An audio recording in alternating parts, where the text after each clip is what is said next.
Welcome to the AI Hustle Podcast, the podcast where we break down the latest in AI news, tools, and interview experts helping you hustle and do more using AI.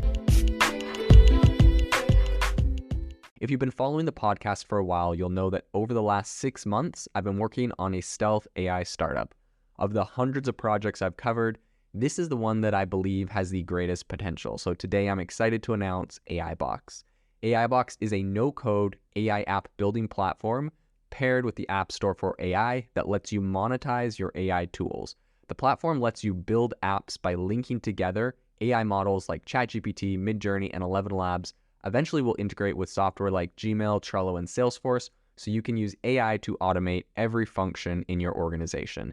To get notified when we launch and be one of the first to build on the platform, you can join the waitlist at aibox.ai. The link is in the show notes. We are currently raising a seed round of funding. If you're an investor that is focused on disruptive tech, I'd love to tell you more about the platform.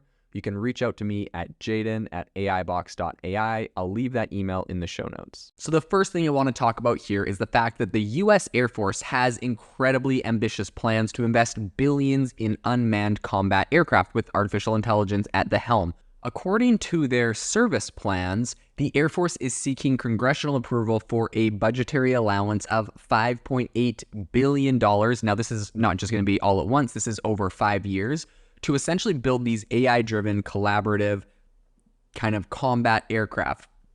So a leading contender in this initiative is the XQ-58A Valkyrie aircraft, which is designed to function as a robotic wingman alongside human-piloted aircraft.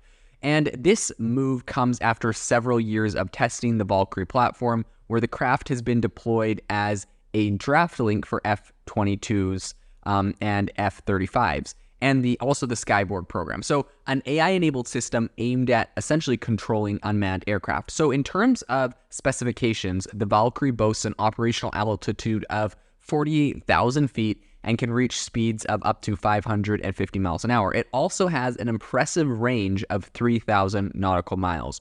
So the upcoming simulation tests are highly anticipated. Later this year, the Valkyrie is going to undergo a scenario over the Gulf of Mexico where the aircraft will automatically strategize to pursue and eliminate a target. In terms of cost, the collaborative combat aircraft like Valkyrie are expected to range between $3 million and $25 million each. If I was a betting man on this situation, I'd say they're going to all be 25 million plus, because, things always go over budget with the military spending and anything in the government, but really the military. But, regardless, depending on, various factors such as expendability and function, those costs are, set to kind of go up and down. So even at the higher end, these unmanned systems are far less expensive than human piloted counterparts, offering a cost-effective option for the military. Cost-effective, a simple $25 million.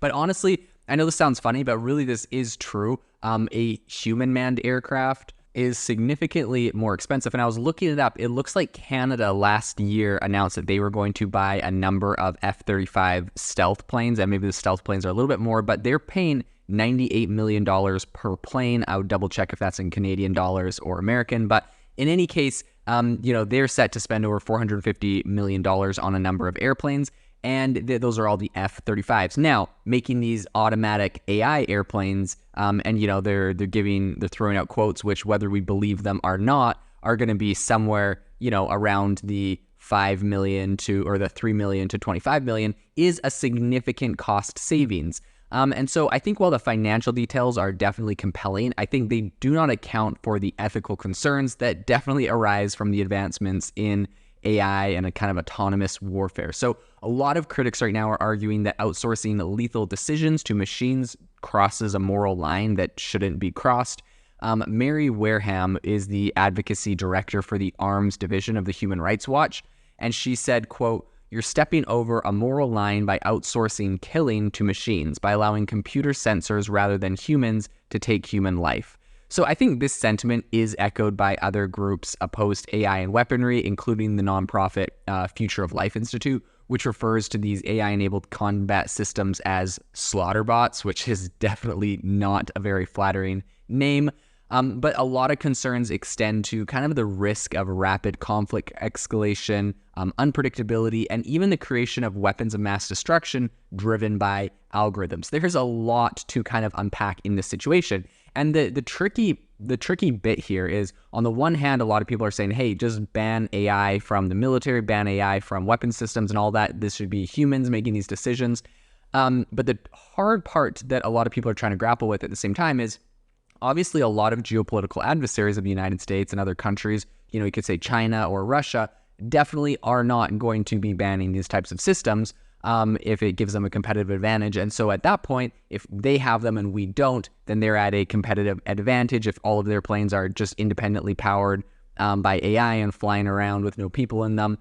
And they're a lot cheaper too. So this really does draw a lot of challenging moral and ethical questions people are going to have to consider, because there's also the entire aspect of, well, if you put an AI in there instead of a person, then you're not, risking losing a soldier's life deployed overseas if one of these things gets shot down. But at the same time, there's all of the ethical questions of the people that plane is going to kill. So all in all, I mean, I'm just really not a big fan of warfare. It's really sad that this has to happen in our day and age, of course, but nonetheless, you can't just wish for a perfect world where no one will harm anyone else, as from the very beginning of the world, this has been the story. And so I think at this point, it's really kind of determining what that moral line is that we should or shouldn't cross.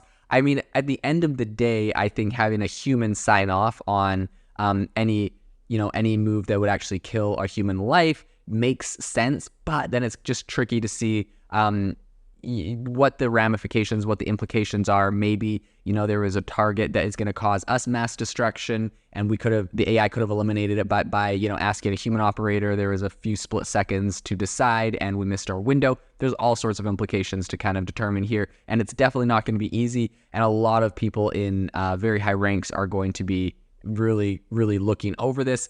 Obviously, the optics of, quote, slaughter bots is not a very flattering term, and we really would like to avoid situations where, think about it. Like, if you think ChatGPT hallucinates, you don't want to see one of these things hallucinating or thinking anything that it shouldn't be thinking or doing anything that it wasn't programmed to do. It would be very detrimental, not just for, it goes to another country and does some horrific acts, but it could also do it against your own country. So definitely something we got to look at very, very closely. So the United Nations Secretary General Antonio Guterres weighed in as early as 2019, stating that, quote, machines with the power and discretion to take lives without human involvement are politically unacceptable, morally repugnant, and should be prohibited by international law. Though the program has garnered widespread military support, especially with the Air Force's focus on really achieving next-generation air dominance, the ethical considerations are driving a contentious debate. So neither the Department of Defense nor Kratos Defense, the company behind Valkyrie, have commented on these concerns, citing the classified nature of the program. But in summary, while the Air Force's push towards, AI-controlled unmanned aircraft presents a really compelling frontier for modern warfare, it also provokes a lot of critical ethical questions that society and lawmakers must confront. And I think, one area that I've often thought about, and take this with the biggest grain of salt that exists, because I've never spent any time in the military, and all my experience is pretty much chalked up to shooting guns in the desert or on a gun range. But maybe beyond just having these things completely controlled by AI, where they're flying around completely autonomous, maybe if you want to remove the pilot from the situation of danger in the pilot seat, you have these remote controlled from a far distance. So I know that there are, drones in other areas that are using similar technologies, and maybe something like that would fix some of these moral dilemmas. But of course, I'm no expert on this field, and I'm just bringing you the news and what's happening. So I would love to hear your opinions on this. And if you do happen to jump into our Facebook group or our Discord to let me know, I would appreciate it. If you are looking for an innovative and creative community of people using ChatGPT, you need to join our ChatGPT creators community. I'll drop a link in the description to this podcast. We'd love to see you there, where we share tips and tricks of what is working in ChatGPT. It's a lot easier than a podcast, as you can see screenshots, you can share and comment on things that are currently working. So if this sounds interesting to you, check out the link in the comment. We'd love to have you in the community. Thanks for tuning in to the AI Hustle podcast. If you could do us a massive favor, we would really, really appreciate it if you could leave us a review wherever you get your podcast. This helps people find the podcast. It helps people know this is a good place to go. And we would really, really appreciate it as it helps us continue to bring on incredible guests and share incredible content for you to listen to.